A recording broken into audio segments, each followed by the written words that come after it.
Nosotros, volviendo rápidamente a la clase anterior, nosotros vimos eh, cómo nosotros tenemos que hacer cuando tenemos la primera reunión con la persona. Vamos a considerar algunas cosas y ya nos preparamos para la próxima reunión.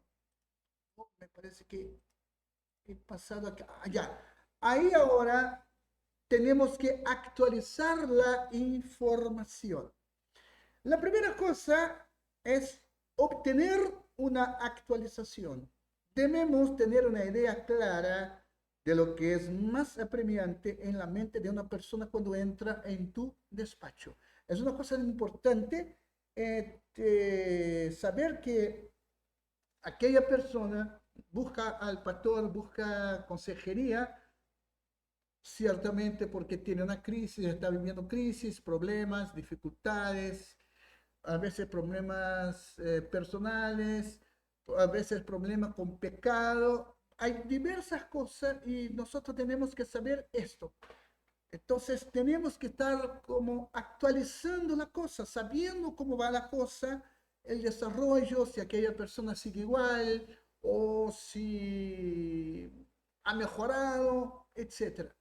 Si quieres, si quieres algunas preguntas útiles para ser sencillo y abierto, pero con un componente de guía y dirección, aquí tienes algunas sugerencias. Todas son variantes que obtienen el mismo resultado. Veamos. Por ejemplo, explícame, eso hablando a la persona, ¿cierto? Explícame cómo te ha ido esta semana con respecto a alguna de las cuestiones que hemos discutido. Es una pregunta que podemos hacer a la persona. ¿Cómo llevas la situación? ¿Estás animado o desanimado? ¿En esta última semana has pensado algo o has conseguido algún logro al respecto? ¿Han surgido algunas situaciones relacionadas con lo que hemos estado hablando? ¿Ha sucedido algo durante esta semana que pienses que sea útil tratar? Son preguntas, creo, vamos a ver si tenemos más. No, a ver. Entonces son preguntas que se pueden hacer a la persona, ¿ya? Para que podamos dar seguimiento en la próxima consejería. A veces lo que viene a partir de estas preguntas abiertas es lo suficientemente importante como para redirigir la trayectoria de una sesión porque sientes una necesidad imperiosa de abordar un tema en particular. Otra veces simplemente te ayuda a llegar a conocer mejor a la persona. Es muy importante eso, que conozcamos a la persona, porque a veces se nos acercan personas que conocemos, ya llevamos años juntos, pero hay otras personas que no, son nuevas en la iglesia y tenemos que conocerlas. De cualquier manera, estas actualizaciones no son solo una manera educada de llegar a la parte principal de una sesión de consejería. Son importantes para la comprensión de las experiencias recientes de una persona echando un vistazo al estado actual de su corazón y su vida. Preguntas acerca de las tareas asignadas. ¿Por qué nosotros podemos dar a esa persona algunas tareas prácticas? Por ejemplo, la persona nos busca y tiene problemas con los chismes. Un ejemplo, aconsejamos a la persona llora, le mostramos en la palabra y le asignamos una tarea. ¿Cuál es la tarea? Guardarse de hablar lo que no debería hablar.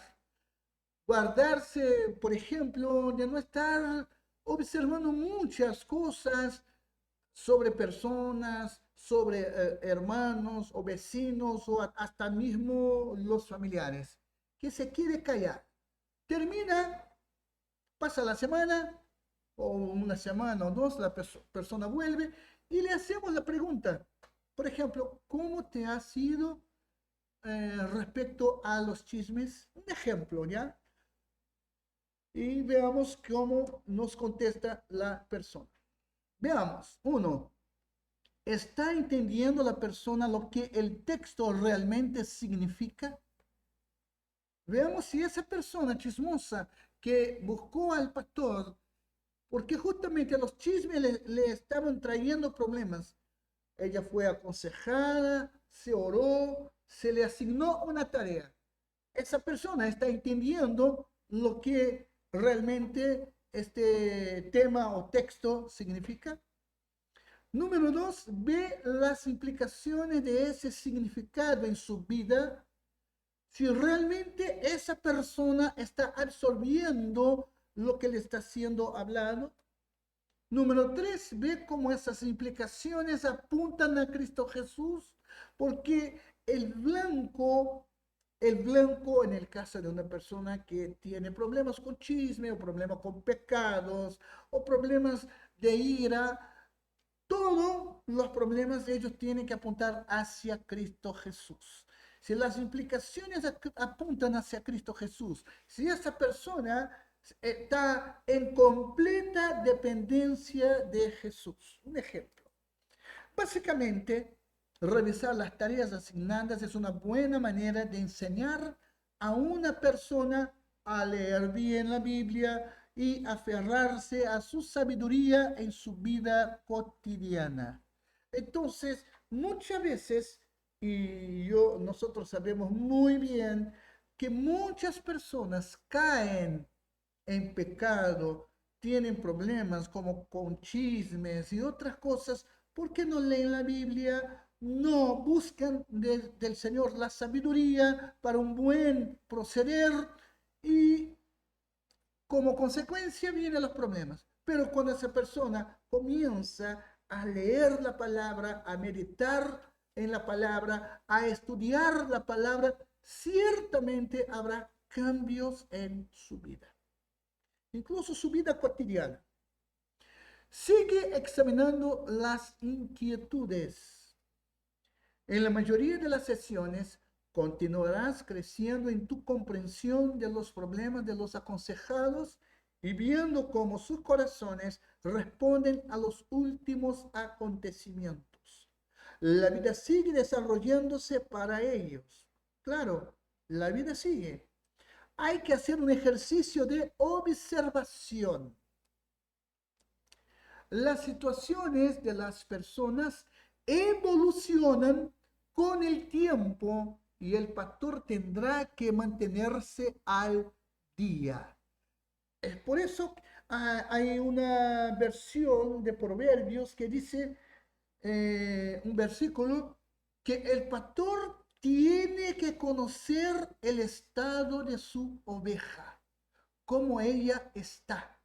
El pastor sabio tratará de mantenerse al día respecto a su oveja, conociéndola, informándose cómo ella está, y etc.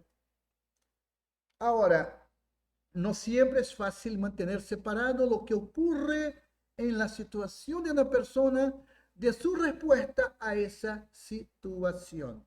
Porque, ¿sabe, pastor? Hay casos en que la persona, ella mejora en muchas áreas de su vida, pero aquella que más le aflige, que más le agobia, es donde ella va a tener más dificultades. Por ejemplo, en el trabajo todo le va a salir bien, con sus amigos, etcétera, etcétera, etcétera. Pero un ejemplo, un marido que en la iglesia es una bendición, es un buen obrero, en el trabajo todos los quieren, es la persona más simpática del trabajo, pero con su esposa es una persona complicada, difícil, fácilmente está irado. ¿Cómo eso? Aquella área de su vida necesita ser trabajada. Entonces, repito, no siempre es fácil mantener separado lo que ocurre en la situación de una persona de su respuesta a esa situación. Tienes que escuchar con atención el lenguaje que las personas usan, ya que este puede estar cargado de emoción, revelar alguna percepción crítica errónea e inclusive proclamar ciertas lealtades poco saludables. Los pastores deben pensar fundamentalmente en la consejería no como un intento de solucionar los problemas, sino como un intento de reorientar la adoración a las cosas creadas hacia el Creador por medio del Evangelio de Jesucristo. Entonces, como ya hemos visto, nosotros nos vamos a arreglar a las personas. Ahora, le vamos a señalar, le vamos a mostrar, le vamos a indicar el camino. El camino es Jesús. Si esa persona se arrepiente, en el caso, una persona que vive en la práctica del pecado, si esa persona se arrepiente y ella comienza a vivir de acuerdo con lo que la Biblia le está señalando, esa persona comienza ahora a cambiar de actitud. En lugar de pecar, busca al Señor. En lugar de estar chismoseando, va a estar adorando al Señor. Entonces, nuestro intento es de reorientar las personas, principalmente a la adoración, al servicio del Señor. De verdad, ya he visto muchos cambios cuando una persona recibió la orientación basada en la palabra de Dios. Hubo cambios pero radicales, de verdad. Hay dos advertencias importantes que hacer cuando se exploran la situación y las respuestas del corazón de una persona.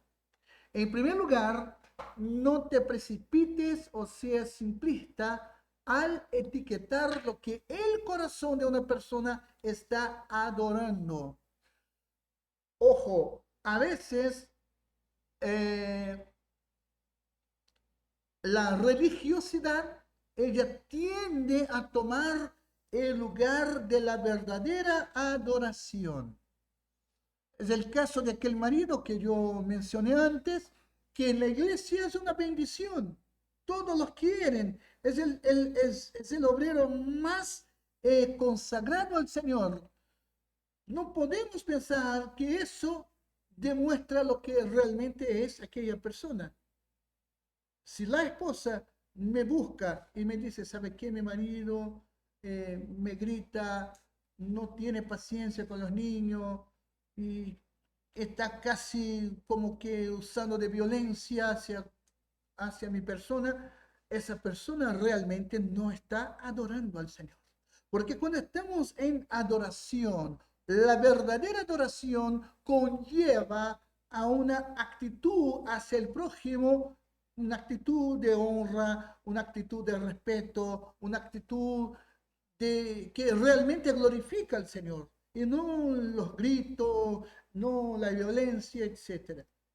No eres un cazador de ídolos, como si estas cosas pudieran ser etiquetadas fácilmente. Entonces, no podemos dejar que incluso el engaño de algunas personas venga a querer obstaculizar la verdadera visión que tenemos de una persona. En segundo lugar, cuando una persona viene a ti en busca de ayuda, no supongas que es plenamente consciente de lo que le motiva. Las personas pueden tener motivos, deseos e incluso algunas creencias de las que no son plenamente conscientes. No todos los aspectos de la respuesta de una persona son el resultado de la determinación inmediata y consciente. Como yo dije, creo que hace un par de días, nosotros no hablamos siquiera el 5% de lo que realmente estamos viviendo. No estamos necesariamente de acuerdo con la teoría de un subconsciente, la cual prevalece en la psicología. No, no es esto. Ahora, en el caso de los pastores, el pastor consejero, él tiene algo y ese algo es muy importante, el discernimiento. Tenemos que mucho más que saber entender a las personas, que saber escucharlas. Tenemos que, necesitamos discernimiento. Necesitamos ver si aquella cosa que motiva a aquella persona a buscarnos para una consejería, si ella tiene un problema espiritual, o si es un problema emocional, o si es un problema, no sé, de repente tiene traumas de infancia, y eso nosotros necesitamos separar incluso para brindarle una buena consejería. Simplemente señalamos que las personas tienen diferentes grados de conciencia de sus deseos, creencias o intenciones. La consejería a menudo aumenta la visión de una persona con respecto a su propio corazón, ayudando a que sea más consciente en cuanto a por qué piensa, siente o actúa de cierta manera. Ofrezca remedios redentores. Entonces, ¿qué remedio, qué medicina vamos a ofrecer a esas personas? En algún momento de toda sesión de consejería ha de haber un cambio desde la exploración de las preocupaciones de la persona a proporcionar orientación específica para sus problemas. Una vez que estés informado, hayas revisado las tareas asignadas previamente y hayas sondeado las preocupaciones un poco más, es el momento de pasar a una conversación acerca de la mejor manera de lidiar con los problemas. Porque cuando tenemos una sesión de consejería, eh, en la primera sesión, nosotros nos vamos a saber todo sobre la persona. Es por eso que debemos tener algunas sesiones de consejería. Entonces, primero vamos a sondear, vamos a escuchar. Ciertamente estaremos orando por aquella persona que está siendo aconsejada. Entonces viene la próxima sesión, la persona ya nos presenta que ha mejorado con aquel problema o sabe lidiar con aquel problema, se ha progresado, se ha vuelto a lo de antes. Entonces, este momento que vamos haciendo esa revisión, sondeamos, vemos las preocupaciones, cómo están, todo eso, ahí podemos pasar a otra etapa. Gran parte de tu trabajo en el paso anterior fue descubrir aquello a lo que el corazón está adorando. Tenemos que conocer, es difícil, sí, yo entiendo, es difícil conocer el corazón. La Biblia dice que el corazón es engañoso y muchas veces mentiroso. Tenemos que saber cómo está aquel corazón. Ahora, nuestros actos, nuestras palabras, nuestras actitudes van a demostrar cómo está nuestro corazón. En este siguiente paso, estamos animando a la persona a adorar a Dios en su situación específica. ¿Cómo responde a las dificultades en su vida? ¿Tiene fe en Dios o ha puesto su esperanza en otro lugar? Ninguna estrategia que el pastor emplee puede inducir a una persona a adorar. Ahora, cuando estamos hablando de adorar, no estamos hablando del culto.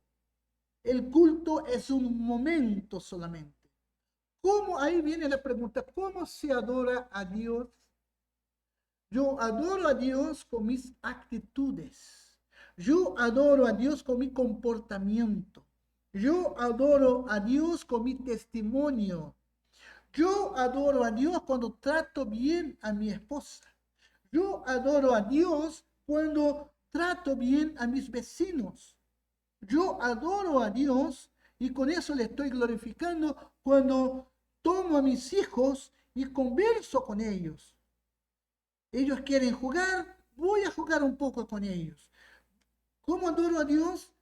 Adoro a Dios cuidando. Si tengo una mascota, la voy a cuidar. Porque los animales son una creación de Dios. ¿Y cuántas personas maltratan a los animales y son cristianos? Entonces, hay varios aspectos en que nosotros estaremos adorando a Dios. Adoro a Dios cuando pago 1.000 pesos por algo y la persona se equivoca, me da un vuelto de 20.000 pesos y yo devuelvo a la persona. Estoy dando un buen testimonio. Entonces, ¿cómo respondo a las dificultades en mi vida? Esa pregunta yo puedo hacer a mí mismo. Tengo fe en Dios y he puesto su esperanza o he puesto mi esperanza en otro lugar. Ninguna estrategia, repito, que el pastor emplee puede inducir a una persona a adorar.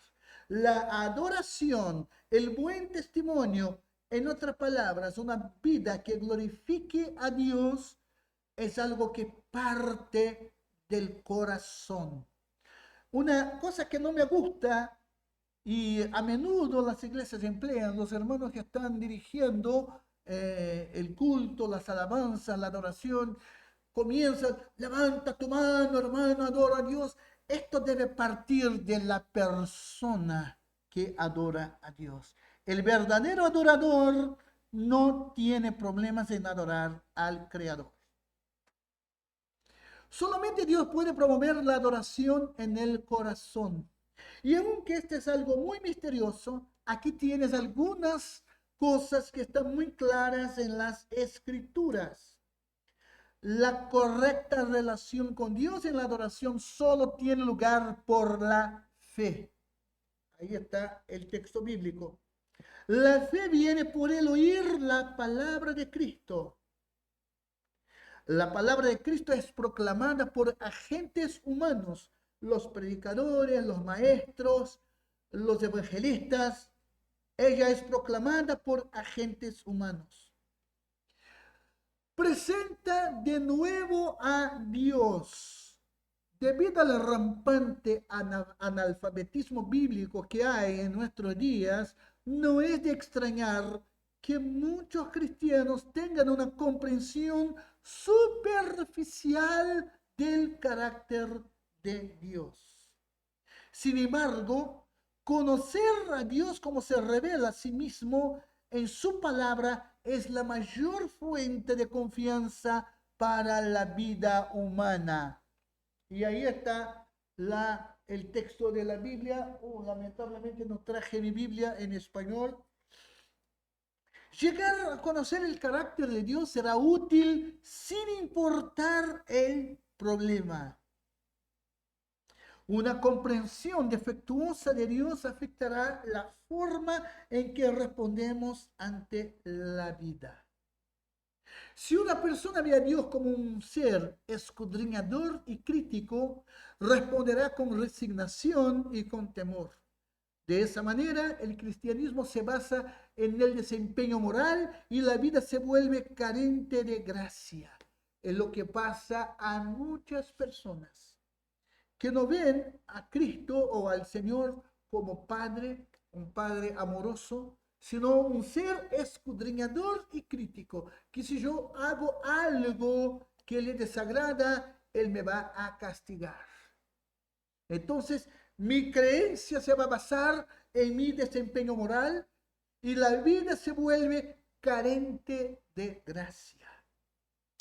Si una persona, otro caso, ve a Dios como el genio de la lámpara mágica o como a Santa Claus, esperando que le conceda la felicidad, no es de extrañar que responda con frustración y decepción cuando llegue el sufrimiento y se mostrará incómodo cuando le expliques que Dios actúa siempre para su propia gloria final. Los conceptos erróneos referentes a Dios siempre están vinculados a los deseos más profundos de una persona y sus expectativas básicas en cuanto a la vida. El verdadero conocimiento de Dios trae orden a esos deseos y expectativas. Tenemos que llevar a nuestros feligreses, a los miembros de la iglesia, a los discípulos de Jesús, a un verdadero conocimiento de Dios. Aparta la psicología. A veces la gente abraza de tal manera las normas de la cultura circundante que gran parte de tu trabajo pastoral es disuadirlos de prioridades y valores que simplemente no son bíblicos. Entre muchas de estas personas habrá cristianos confesos, pero que en gran parte ven la vida dentro de un marco de normas mundanas. Esto puede verse explícitamente en el caso de los que están altamente identificados con etiquetas psicológicas como la bipolaridad, depresión o trastornos relacionados con los traumas, o implícitamente como cuando hablan en el lenguaje de la psicología popular. Ayudar a alguien a verse a sí mismo principalmente como un hijo de Dios y no como un bipolar o un esquizofrénico, o a aceptar el sufrimiento como algo normal para un cristiano, en lugar de huir de él, va a requerir que el paciente reelabore algunos supuestos muy sutiles. Lo más cierto en cuanto a un cristiano es que él o ella son el tesoro más preciado de Cristo, a pesar de la situación que pueden estar atravesando. Mientras que la gente siga funcionando al margen de esta prioridad, tendrá dificultades para responder con fe a sus problemas. Ahí están los textos en azul. Desprogramar el activismo es un tema que incluso hoy día voy a tratar en la prédica del culto de más tarde. Yo estuve hablando la semana pasada sobre el activismo y hoy día voy a hablar un poco más. Es una desgracia el activismo dentro de la iglesia y esto tiene que ser desprogramado. A veces muchos hermanos están como Marta. Al igual que Marta, están muchos creyentes. Es decir, Jesús, conocemos el pasaje, Jesús llega a casa de Marta y María. María estaba ahí, aprendiendo de Jesús, y Marta en sus afanes.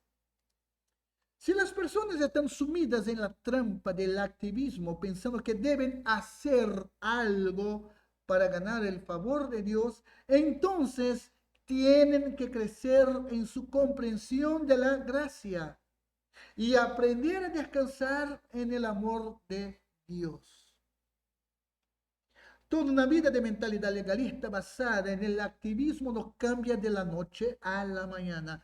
Yo lo sé muy bien. Eso lo sé muy bien. A mí me costó mucho tener ese cambio legalista. Yo pensaba que yo tenía que hacer cosas y hacer cosas y hacer cosas. Hasta que el Señor empezó a obrar en mi vida, empezó a hablar a mi corazón y me di cuenta que muchas cosas que yo estaba haciendo no estaban, incluso no estaban agradando al Señor, sino a mí mismo y a las personas. Y este cambio no es de la noche a la mañana.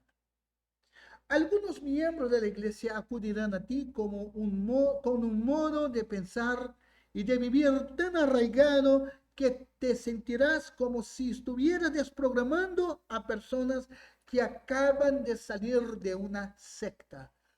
A veces desprogramar los activismos es igual como a desprogramar a personas que salen de una secta. Es increíble. Otros se esconden detrás de una visión legalista de Dios para evitar ver con más profundidad aquellas cosas en las que se quedan cortos. En cualquier caso, los cristianos que están profundamente arraigados en formas de pensar no bíblicas deben ser confrontados con la doble verdad de que los seres humanos somos más infames de lo que estamos dispuestos a reconocer y, sin embargo, somos capaces de llegar a ser más santos de lo que nos atrevemos a esperar. Contrastar suposiciones funcionales y confesionales. Aquí tenemos un ejemplo, una mujer adulta que fue golpeada por su padre cuando era niña, tendrá muy difícil confiar en los hombres o en dejar que estos lleven la autoridad, aún sabiendo cómo la escritura describe la conducta de los varones redimidos. Un adulto que fue abandonado de niño por unos padres adictos a la cocaína querrá vivir convencido de que tiene que valerse por sí mismo, ya que no puede confiar en nadie más, a pesar de lo que está leyendo en cuanto al poder de la hermandad cristiana. Ambos creyentes luchan con suposiciones funcionales que actúan como principios rectores para sus vidas. En estas dos situaciones, los principios funcionales son bastante sencillos. Sin embargo, la mayoría de nosotros caminamos por ahí con suposiciones funcionales mucho más sutiles, las cuales orientan mal nuestras vidas, por lo que son más difíciles de identificar. ¿Cuántos no andan por ahí con estas suposiciones funcionales? A veces presentan dificultades en obedecer a una autoridad, a someterse a un marido, como los dos casos que acabamos de ver, porque tienen este problema de suposiciones funcionales. Las suposiciones confesionales, por otro lado, ahí es otro caso, son las que sabemos que es verdad según la Biblia. Podemos socavar las dañinas oposiciones funcionales mediante la enseñanza de suposiciones confesionales verdaderas. Y aquí tenemos un ejemplo, el Salmo 73. Los pastores deben erradicar la culpa, la vergüenza y las mentiras que definen las suposiciones funcionales. ¿Qué tenemos que hacer a estas personas que traen incluso un trauma? Tenemos que mostrarles a la luz de la palabra de Dios que la cosa no es así como ellos piensan. Y debemos suplicar, enseñar y persuadir a la persona del increíble valor de tener una vida orientada hacia la perspectiva de Dios. Reenmarcar. Como pastor, puedes ayudar a las personas a remarcar los datos de su vida en bruto con un marco netamente bíblico. Ayuda a las personas que luchan a que puedan considerar cómo Dios enmarca su situación. Esto les ayudará a ver la imagen de su vida un poco más nítidamente. Un hombre deprimido que piense que no hay esperanza para sus problemas matrimoniales puede sorprenderse por la perspectiva que le ofrezca el pastor. Su pastor ha visto un montón de parejas angustiadas, algunas en relaciones similares a las suyas, y el pastor sabe que es posible hallar un camino de redención. La interpretación pastoral de los hechos ofrece un nuevo planteamiento que provee nuevas esperanzas. Unas palabras de replanteamiento a veces son grandemente esclarecedoras. Esta es la esencia de animar a otros, transmitir ánimo en medio de una situación. Pablo hizo esto con los tesalonicenses al ayudarles a replantearse sus vidas de acuerdo al glorioso futuro que les aguardaba. Bien, voy a dejar de compartir por acá a partir de este momento y vamos aquí a algunas consideraciones de lo que acabamos de ver. Dejo de compartir, vuelvo a ver a mi pastor Abraham.